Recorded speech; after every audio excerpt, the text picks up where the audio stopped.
Nightmare narratives here. I've put a lot of care into bringing these classics to you, and I'd love to know where you're listening from. Feel free to leave a comment, and if you're enjoying this, a like would mean a lot. Now, sit back and enjoy the show. The CBS Radio Mystery Theater presents...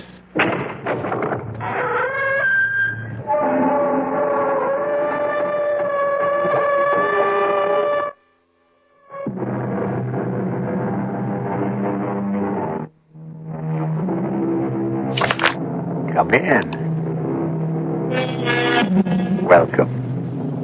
I'm E.G. Marshall. Welcome to the sounds of suspense, to the fear you can hear. Relax and listen to the strange tale of a strange man, though no more strange than anyone who has suffered what you might call a mutilation of the soul. And who of us has not, at one time or another, suffered such a mutilation? What means did we use to restore ourselves? How quickly did we recover? How well did we heal? The answers vary even as we vary. One man's answers are revealed, we trust, in the story which follows. I'm cold. So am I. The darkness I mind the most, not to be able to see you. Oh, touch me. That would help. My God, where are you? Right here. Right here. I can't find you. Keep talking. Keep talking. Oh, here. I can't. Oh, here you are. Oh, darling, don't let go. Never. Never.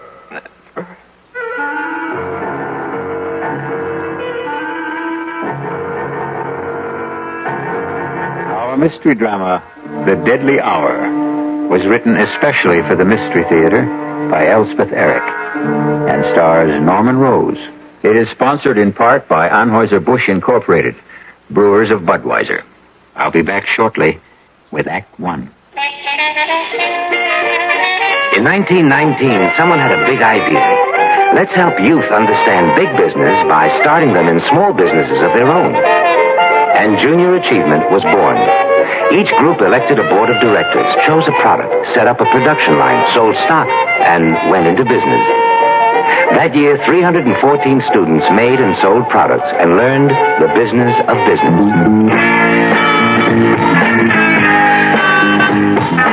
Today, Junior Achievement has grown to nearly 200,000 members. Junior Achievers are designing and marketing their own products and services, from cutting boards to printing. They're organizing sales efforts, writing marketing plans, calculating profit and loss. Running these small businesses helps Junior Achievers understand how big business works. Support Junior Achievement, where youth learns the business of business. Call your local Junior Achievement office.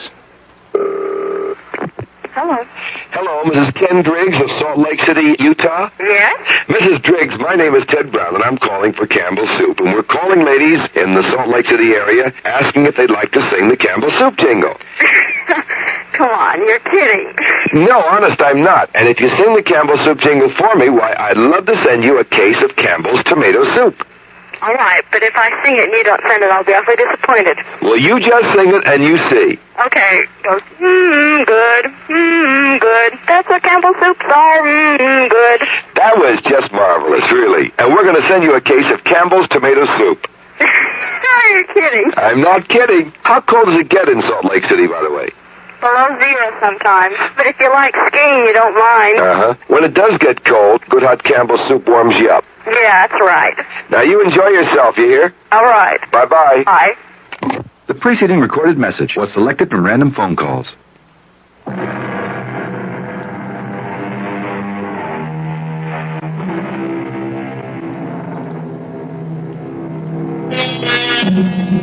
A person who seems strange, we call grotesque, incredible, not to be believed. We make a feeble effort to deny that he could exist. But he does exist.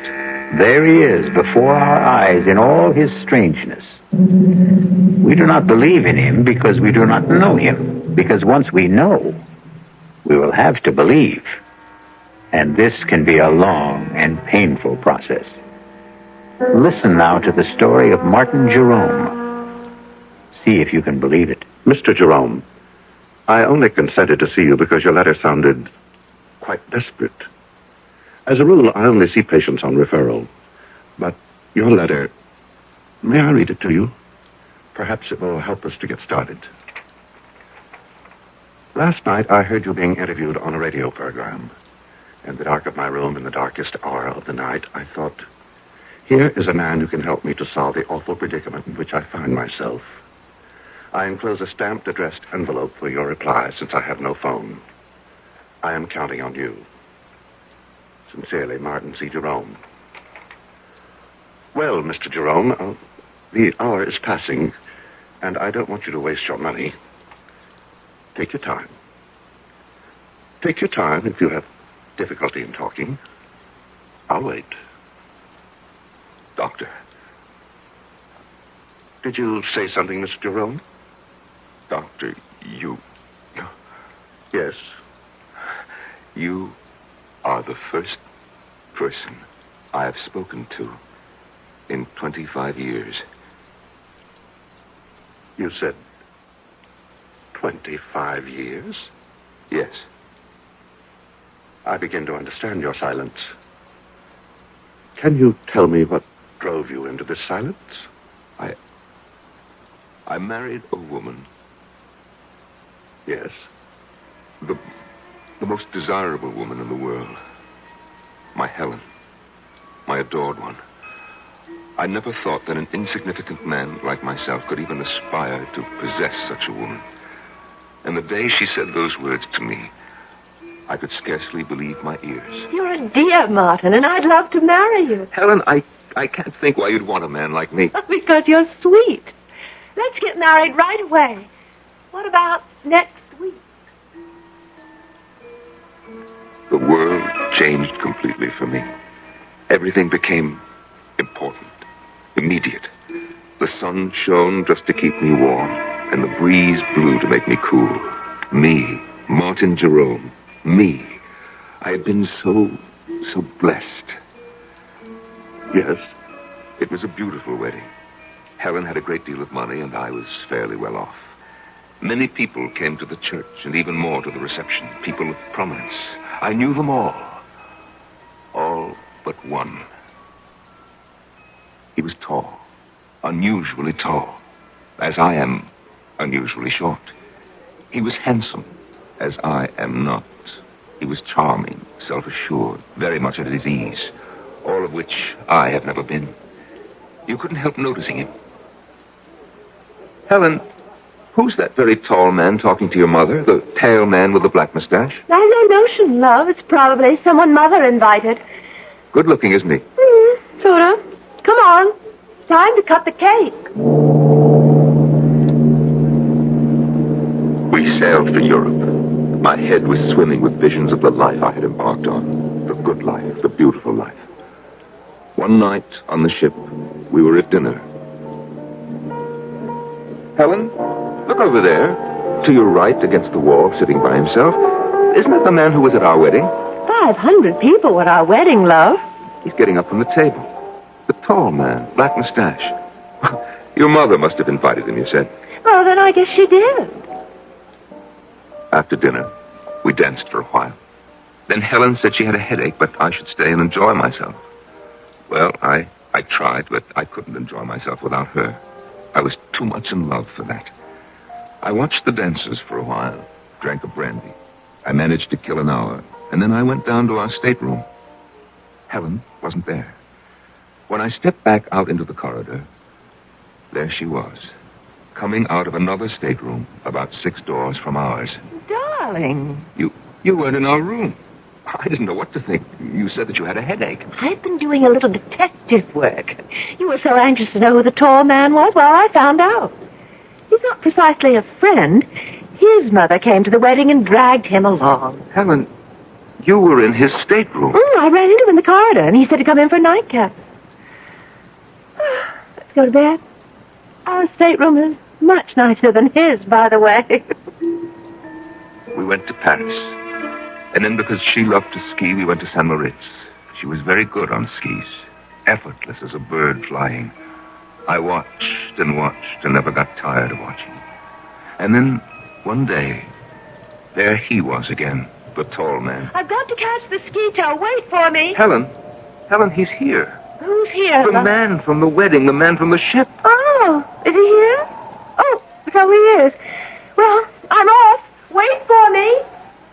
After St. Moritz, we came back to the city and moved into an apartment. I went to work. We made friends. Helen grew lovelier every day, and she was her loveliest the day she told me that we would have a child. Tell me about that. Well, Helen was very, very light-hearted, very casual about the prospect, but I... Yes? How did you feel? Well, it's hard to tell you, Doctor. Oh, I know every man is what, excited, happy, I don't know, but I felt bowed down, Doctor, actually crushed by my own good fortune.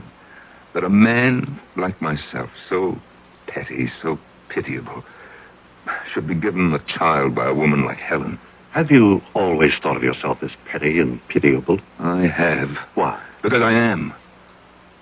Go on, please. I could scarcely concentrate on my work once I'd heard the good news. Helen was on my mind all the time. And one day, I suddenly couldn't bear being in the office, couldn't bear being anywhere except where she was. And I rushed home. I suppose you know what I found. I think you'd best tell me. I hurried to the bedroom, looking for her. I burst through the door, and in the bed, our bed, there he was. The man from the wedding. From the wedding, from the ship, from the ski tow. He looked at me, standing in the doorway. He said not a word, but his red lips smiled. And then the bathroom door opened, and Helen took a step into the room. Helen, all scrubbed and fragrant. She was wearing something pink. I think it was made of lace. And she smiled too. While I stood in the doorway, she smiled.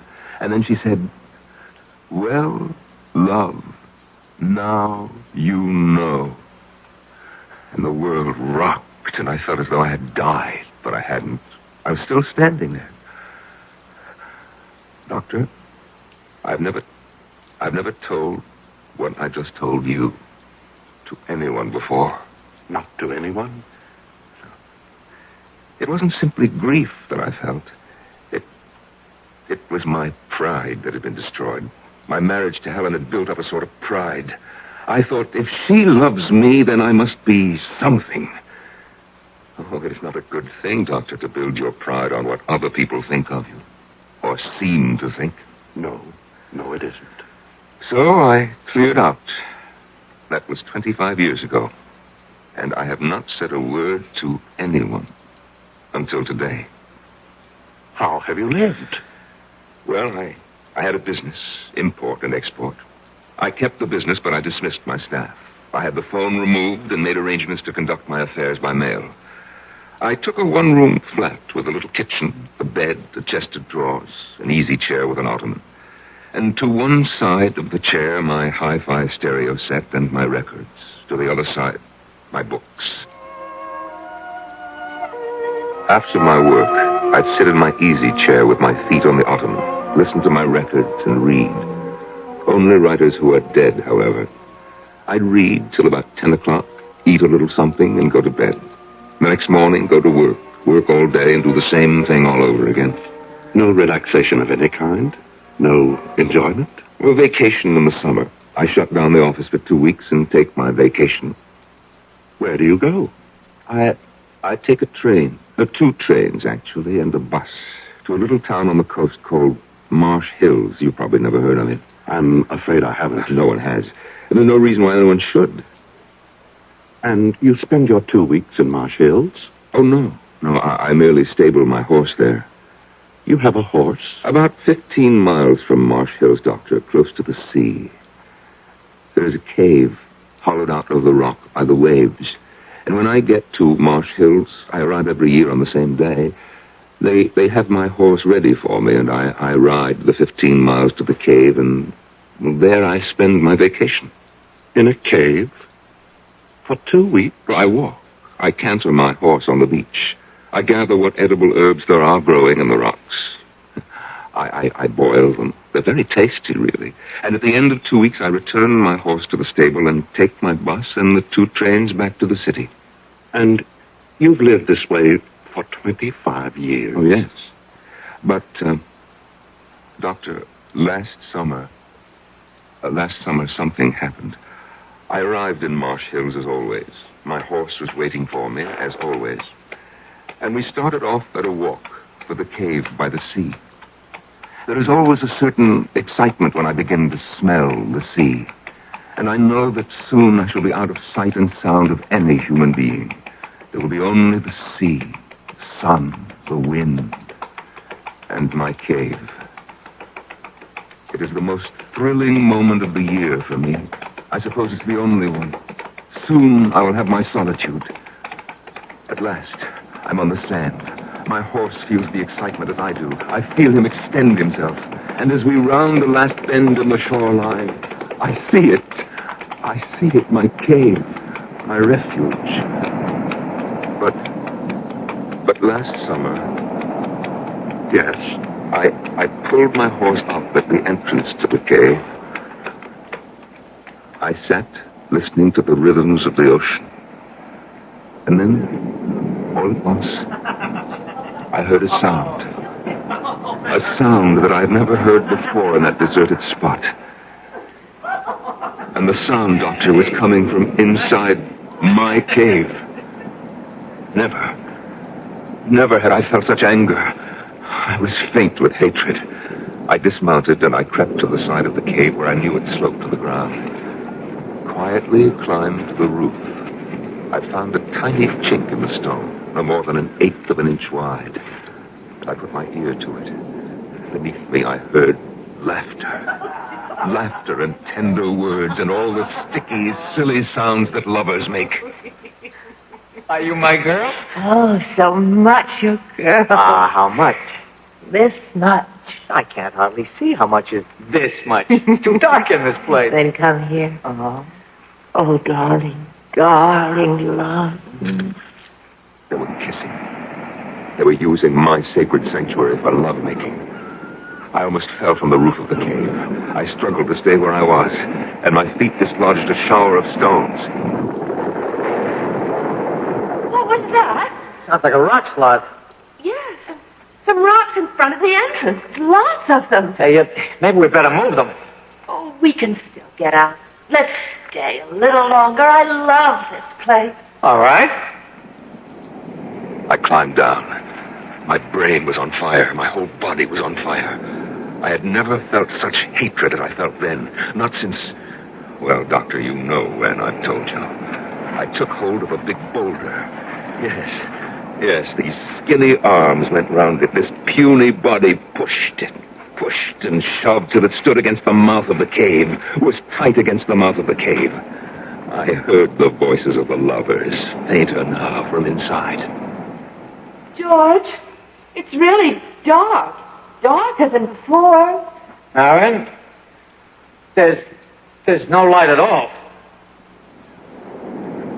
I had sealed them in.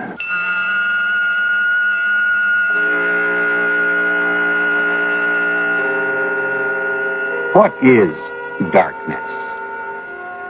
It is the state from which we emerge, and it is the condition to which we return. We come from the darkness of the womb. We leave for the darkness of the tomb. In between is light and life. I'll be back shortly with Act 2. Some research experts say you can't taste the difference between beers. Well, if they're right, then Anheuser-Busch wastes a barrel of time Beechwood aging Budweiser. Only they don't think so. Brewing beer right does make a difference. And they're betting a bundle that you can taste the difference in Bud. When it comes to brewing Budweiser, the Anheuser-Busch choice is to go all the way because they still care about quality.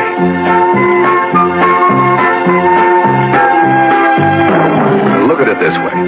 If the bud people have a choice between what some experts say and what beer drinkers say, well, you'd better believe they'll go with you beer drinkers every time.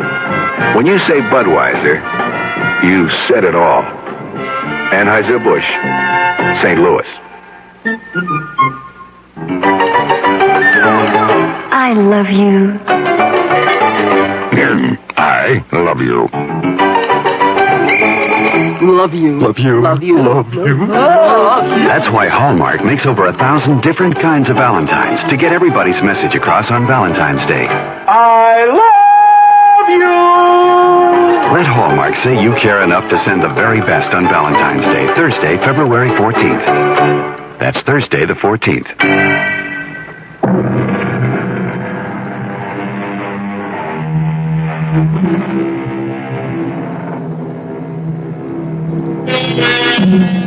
Marvin Jerome, 50 years old, has not uttered a single word to a living soul in 25 years. But now, in the office of an attentive psychiatrist, it seems the dear man can't stop talking. After I had pushed and shoved the big rock into the entrance to the cave, Doctor, I stood for a few seconds, panting from the exertion and oppressed by the silence. There was only the sound of the wind and the water. I thought of the lovers locked inside. What were they doing? What were they saying? I felt that I must hear their voices again, as though their words, which had driven me near to madness, were essential now to keep me sane. I scrambled back to the roof of the cave and put my ear once again to the narrow crack through which I could hear them. George, there was a little light before, now there's none. More rocks must have fallen. I didn't hear them. I heard something that didn't sound like rocks falling. Come on, we've got to clear the entrance. Come where? I don't know where the entrance is anymore. It's so dark. Well, take my hand. I think I know which direction. I can't even see your hand. Don't you have a match? I may have, boy. Yeah, I have a few. Well, light one. I will. Oh, went out. Nana, don't panic. Don't panic. Light another. We've got to get out of here. Just don't panic. All right, now, careful. Be careful. I am being careful. Oh, darling. Huh? No, I found the one that went out. It's right by my foot. Let me light it from yours. Yeah, good girl. All right, George. There's the entrance. Don't let your match go out. Don't you let yours. Hey, look, see? Just a whole bunch of stones. Come on, let's start clearing them away. Oh, both matches went out. That's all right. We know where we are. We're right by the entrance. Come on, let's get started. George. What, darling? We'll get out, won't we? Of course we'll get out. Now, keep working. Don't stop. At my listening post atop the cave, I heard them, so kindly toward each other, so reassuring, so united in their purpose. I pressed my ear closer to the crack in the cave's roof. I was frantic to hear every word. George, it isn't getting any lighter.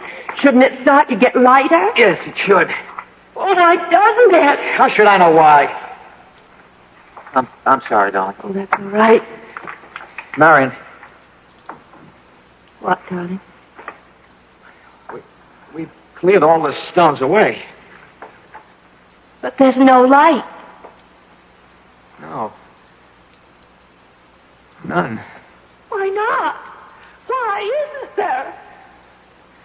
Because there's something huge. A big boulder, I think, up against the entrance. Oh, move it. I will. It's heavy. It must be huge. Well, how did it get there? It fell from someplace, Lord knows where. Can't you move it? I'm trying. Let me help. Put your shoulder up against it. That's what I'm doing. Can't you see? No, I can't see. Do you think I could? Can you see? I'm sorry. Forgive me. All right, let's try together now. 1, 2, 3. Jump!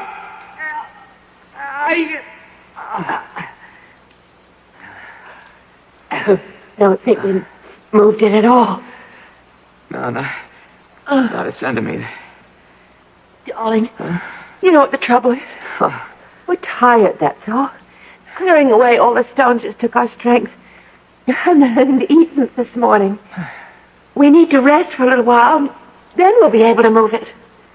Oh, you're probably right. So let's lie down right here by the entrance so we know where we are. First, I want to light a match. Why do you want to do that? I want to look at your face. Oh. Light it. This is the face I love. This is the face I love. It's dark again. No matter. When we wake up, we'll find our way into the light. Sleep now, my darling. The thought of them, lying there. No, the vision of them, for I could see them. The image was so strong. The two of them pressed close, their arms entwined, their hands clasped. The two young bodies fitted so tightly together against the dark and the cold. A nameless memory crowded in on me, and I knew what it was I remembered and would not name. And it was love. Love. It was love that I remember. I'm sorry, Doctor. For what? For crying like this. If there is anything to be sorry for, it's that it took you so long to cry. All I really know is that when that word came into my head... What word? The word love. I shrank from it as though it was tainted. Poison. Yes. And then? Then, Doctor, I climbed down, I got on my horse and rode back to Marsh Hills. I took the bus and the 2 trains back to the city. You what? I opened up my office. I took the dust covers off the furniture in my flat, and I resumed my old routine. Didn't you ever think of them? I'd shut them out of my mind, just as I'd shut them in the cave. You didn't worry about them or anything? Well, they had each other. Mr. Jerome, I have to tell you, I can't help being shocked. Forgive me. Go on. Well, after a while, the old feeling of loneliness came back. You see, I missed them. Missed them? Yes, it may sound strange. Indeed it does. I began imagining what they might be saying to each other. I couldn't know for sure, of course, but I imagined. I'm cold. So am I. And hungry. I can't find you. Keep talking. Keep talking. I'm here. I can't. Oh, there you are. Oh, darling, don't let go. Oh, never. Never. I invented their conversations, of course, but I was fairly sure my inventions were accurate, or nearly so. You simply left them there. For 2 weeks. And then I was suddenly seized with the desire to hear their voices once more, before they were silent forever. I closed the office, closed the flat, took the 2 trains and the bus to Marsh Hills. They were surprised at the stable to see me back again so soon, of course, but they saddled my horse and I set off for the cave. The old excitement came back when I started to smell the salt air. There was the familiar thrill which I had looked forward to each summer for 25 years, till they had invaded my kingdom by the sea. Such a tiny kingdom, a cave no bigger than a tool shed, with no comforts, no conveniences, and they had taken it away from me. On the sand at last, we round the last bend, and I see it.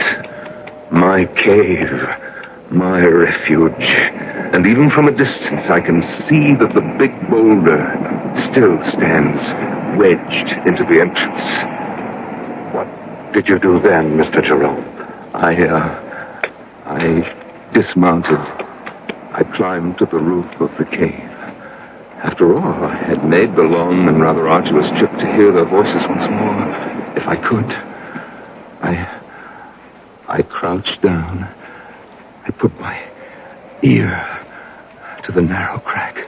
And were they still alive? Oh, yes. Yes.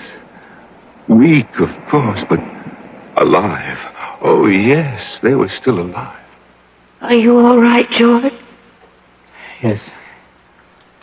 Are you? I'm all right. If we only had something to eat. Anything. Don't think about it. You think there's any use trying to move that big rock again? No? I guess you're right. Well, we've got about a third of the energy we had to start with. We gotta save whatever we've got. Save it for what, George?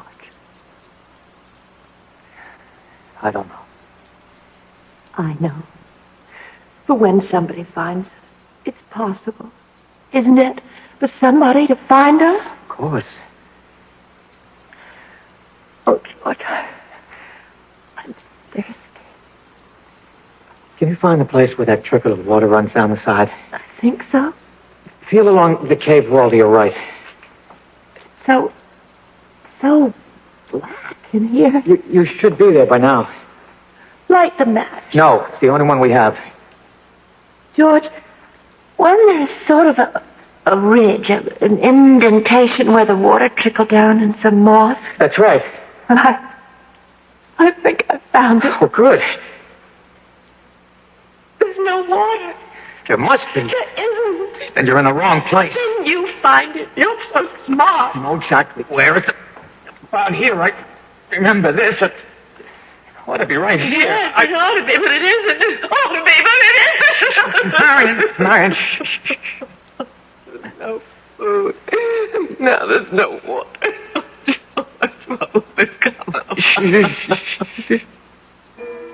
Doctor, I wanted to call to them. I wanted to say, wait for rain, because as soon as a good rain came, the water would start to trickle down the cave wall again. But I couldn't speak. I don't know why I couldn't. Do you? I have some notion, yes. Why couldn't I? I'd rather you told me the rest of the story first. All right, Doctor, if you say so. Well, they must have gone to sleep after that. I think they probably slept a lot. I know that I didn't hear anything more after that until much later. I wonder what day it is. Well, it was Saturday when we came down here, wasn't it? Yes. Well, it must be, I don't know. We've been here a week, I think. More than that. Much more? About a week and a half. Oh. You think it's Wednesday? Or I think so. if it's Wednesday, then we've been here 11 days. Something like that. What difference does it make? I'd just like to know, that's all. Oh, don't be angry, darling. Doctor, I had the craziest impulse to whisper to them, it's Tuesday. I almost laughed. Why do these ludicrous ideas come into our heads at the weirdest moments of our lives? Perhaps it wasn't as ludicrous as you thought. Of course it was. I was there to watch these people die. Listen to them die is more like it. And I still wanted to tell them what day of the week it was. If that's not ludicrous, I don't know what is. Tell me, what happened next? I went to sleep on the roof of the cave. After the sun came up in the morning, I got a sandwich out of my saddlebag and a flask of brandy and sat on the sand for a while, watching the ocean. And then I went back to my listening post. George. Yes? I'm going to try walking around a little. Oh, Lord. This darkness is driving me mad. No, it's not. No, it's not. Let me have a match. No. Oh, give it to me. I won't. What was that? I heard something. I stumbled over something. Oh, look for it. The fish are That's on. what I'm doing. got it. Well, what is it? Feels like a little sort of a pan. Pan? Well, about 5 inches wide. What? Enamel, I think. Feels like enamel. It's a little pan to cook things in, the sort of thing campers might use. Wait, that means somebody's been here before. And that means whoever was here could come back. Or somebody else could. I mean, this cave is a place people come to. We're not the only ones. We're not the first. Other people have... They'd stumbled across the little enamel pan I had used to boil my herbs in. I couldn't bring myself to speak to them, but I took a packet of matches, the cardboard kind, and I wrote on it, I am here. Just that. I am here. And I slipped it through the crack in the roof of the cave.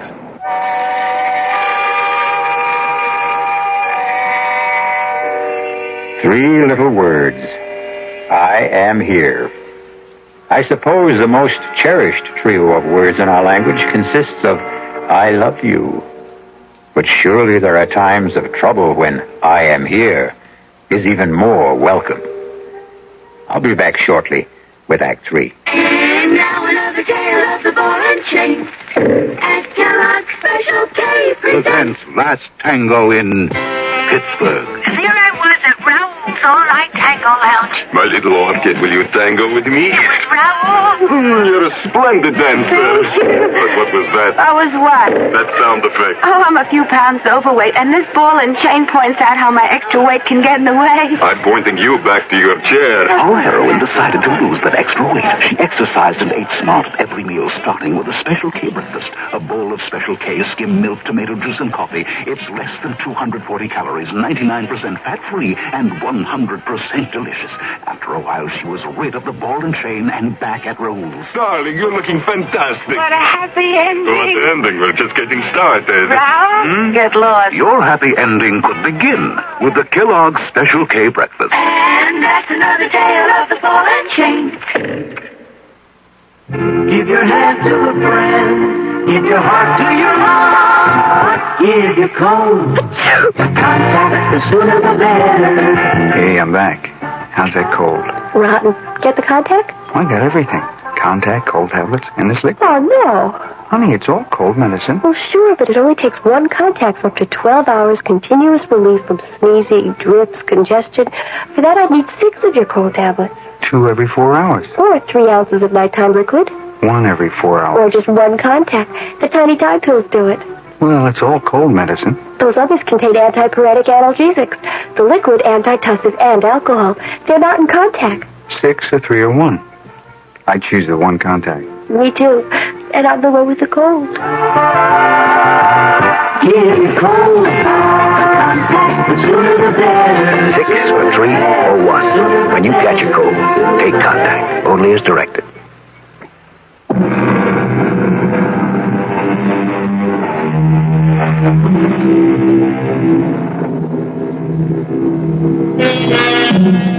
It is the disease of not listening, the malady of not marking, that I am troubled withal. So said Henry IV, according to William Shakespeare. But the disease that troubles Martin Jerome is listening too closely, and his malady is marking too well. I pushed the packet of matches with its absurd message down through the crack in the cave with a little stick. I heard it drop. I knew it had reached them, even before I heard Marion speak. George. Huh? Something just dropped onto my shoulder. George, light the match. Marion, it's our last match. I can't light it. I have to know what fell on my shoulder. I don't like to use George, up our last... please, if you don't... All right. All right. Take it easy. Did you see anything? It hit my shoulder, and then it... Here it is. George! Well, it's matches. It's a whole fold of matches. You're kidding. I'm not. There's something written on it here, George. Wait a minute. It says, I am here. Who? Who's here? I don't know. Oh, my God, that's the end of the match. I held until I burned my fingers. I'm sorry, I couldn't. It's all right. We have matches now. Can you see? It isn't signed at all. It just says, I am here. That's all. But who's here? Doesn't matter, does it? Somebody's here. That's what counts. Why doesn't he say something? Call out to us or something. Tell us that everything will be all right. Maybe he's gone for help. Oh, yes, that must be it. Yes, that is it. It's all right now. It's all right as long as somebody's here. I couldn't stand their joy over my simple-minded message. They seemed like silly children, as silly as I felt myself. For I hadn't the faintest notion what I was going to do once I had made this strange contact with them. I climbed down and sat on the beach staring at the water until I fell asleep.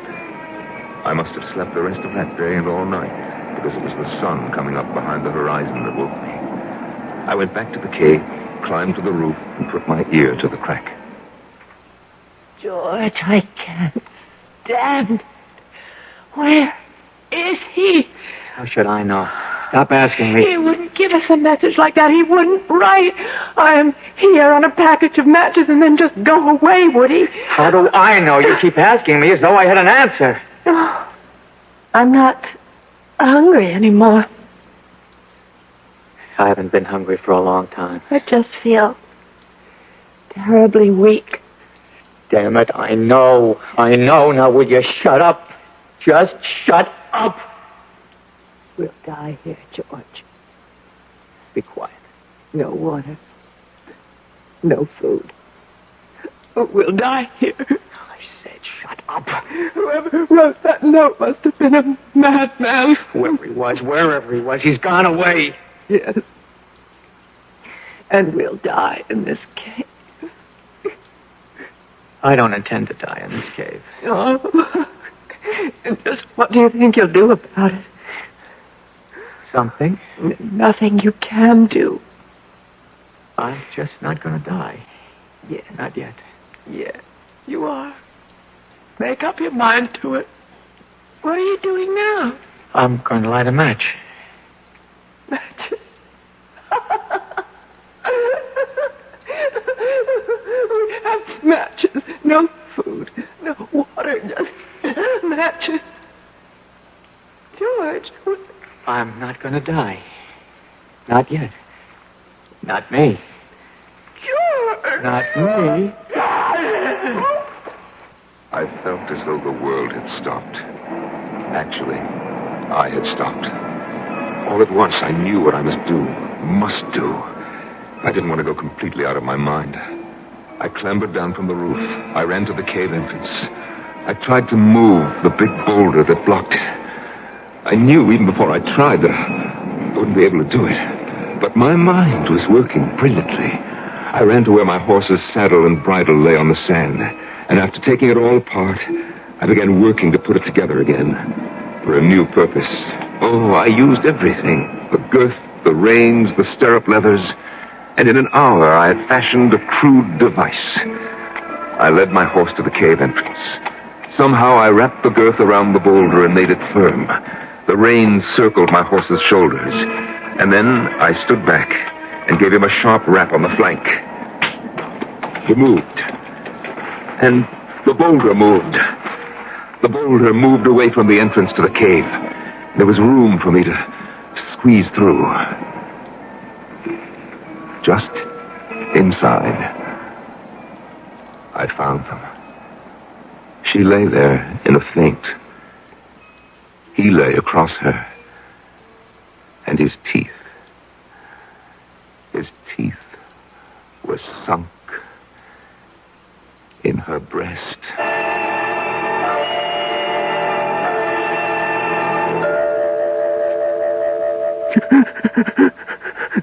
Mr. Jerome, would you like to wait till another time to tell me? No, I must tell it to you now. I carried their bodies out, and I put them on the back of my horse. I threw a halter over his head, and led him the 15 miles to Marsh Hills. It took all day because I stopped every hour to be sure that they were both breathing. There's a doctor in Marsh Hills, and I left them on his doorstep. I rang his bell and fled. The next day, I waited outside the doctor's house until I saw an ambulance drive up and take the young couple away. They were able to walk, so I knew they were all right, or soon would be.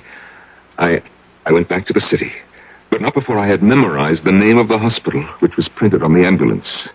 And from the city, I wrote to the hospital. I pretended to be a concerned relative. They answered me.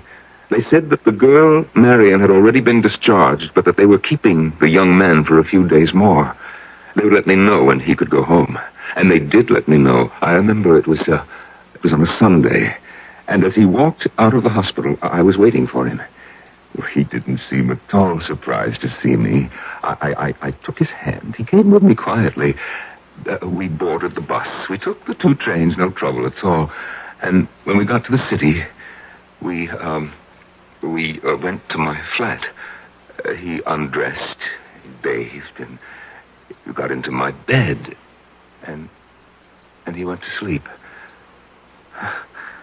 That was, 6 months ago, Doctor. And he's been there with me ever since. He's all right. Oh, he's very well. I sleep on the floor now. He sleeps in the bed. I cook his breakfast, come home from the office and cook his lunch. And, of course, I make dinner for us both at night. And, we listen to music. I read a book, but he just listens to the music. Oh, yes, he's in good health. Mr. Jerome, the hour is up. You want me to leave? Not quite yet. You've told me an amazing story. As amazing a story as I've ever heard. But tell me, just what is it you expect of me? What do you want me to do for you? Huh? Oh, why, nothing, Doctor. Nothing? Nothing at all? I don't want help for myself, Doctor. I want help for the young man. You see, in the 6 months he's been staying with me, he hasn't uttered a word. Not one word.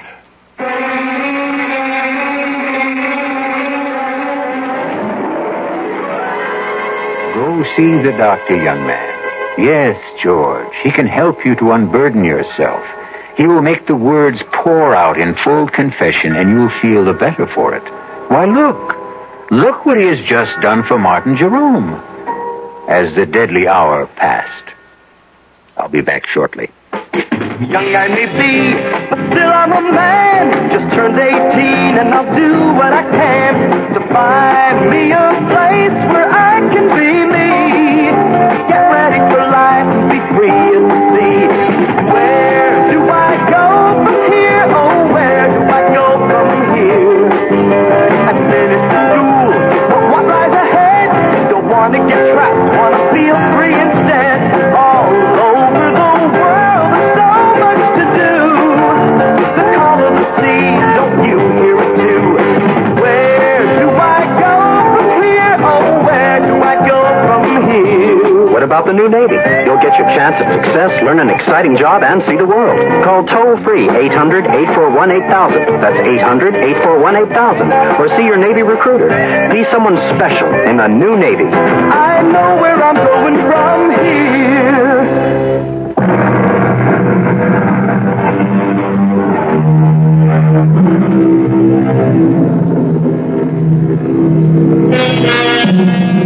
You've heard of the 7 wonders of the world?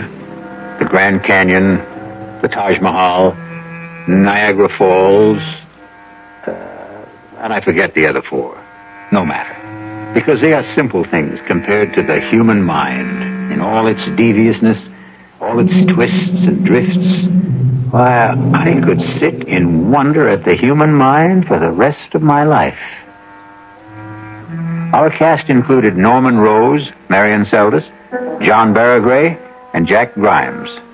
The entire production was under the direction of Hyman Brown. And now, a preview of our next tale.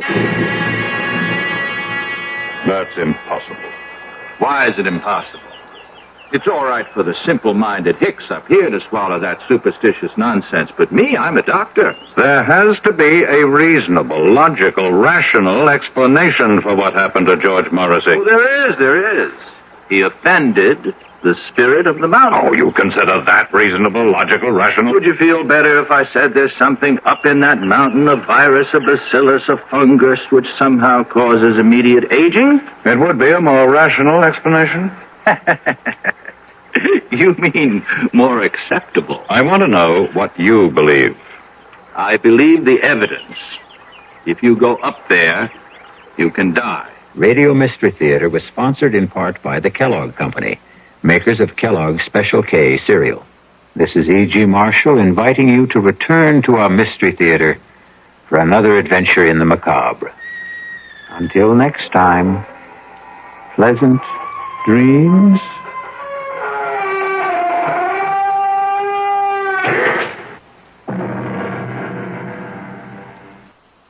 I'd love to know where you're listening from. Feel free to leave a comment, and if you're enjoying this, a like would mean a lot.